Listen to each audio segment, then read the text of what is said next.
This is Tales and Whispers, where every story is felt, not just heard.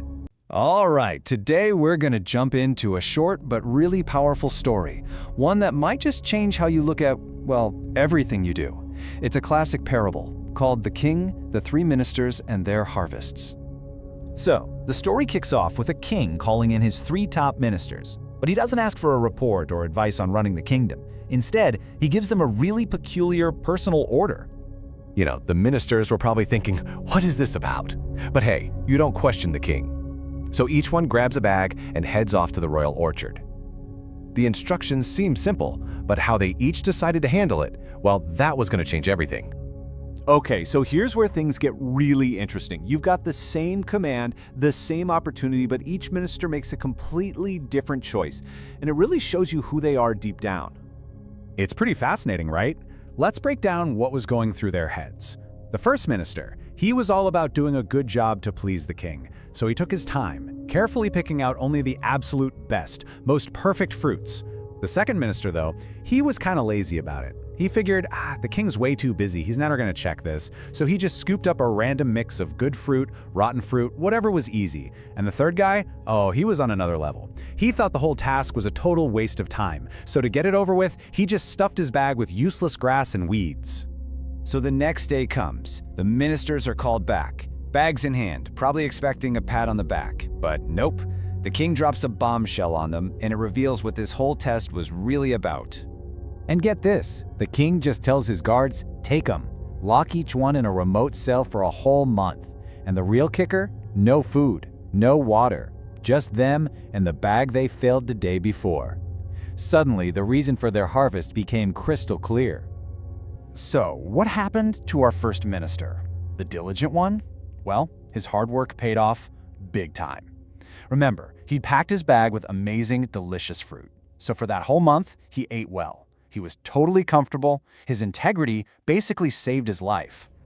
Now the second guy, the lazy one, his story's a bit different. He spent his month digging through that mess of good and rotten fruit he'd thrown in his bag. He just barely made it through, and it was rough.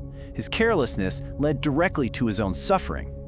In the third minister, the one who thought nobody was watching, well, he faced the worst outcome of all. His bag was just full of useless weeds and leaves. There was nothing to eat. He starved to death long before that month was up. Wow, that's a pretty grim ending, right? But like all great parables, the story isn't really about the story. It's a metaphor, an allegory for something much, much bigger in our own lives. So, that's the big question, isn't it? What does all this stuff actually mean for us? What's the orchard? What's the harvest? And what's the prison? Okay, let's decode this. First up, the orchard.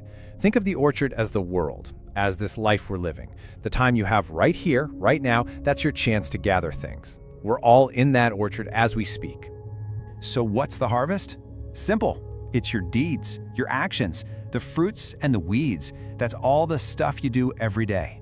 You're constantly filling your bag, and you've got total freedom to choose what goes in there. Good deeds, bad deeds, or just nothing of value. And then the prison. This is the real kicker. The prison is a metaphor for the grave. It's that place where you're totally alone, with nothing but what you've gathered your whole life. You literally have to survive on the consequences of your own choices. And that's what makes this story so powerful. It snaps right back to us. It stops being about some ministers and becomes a mirror. It's all about you. So you have to ask yourself, and be honest, which minister are you? Right now, in this big orchard of your life, what are you putting in your bag? Are you carefully choosing the good stuff? Or just grabbing whatever is easy, a mix of good and bad? Or are you just filling it with junk, figuring it doesn't really matter? And that right there is the whole point.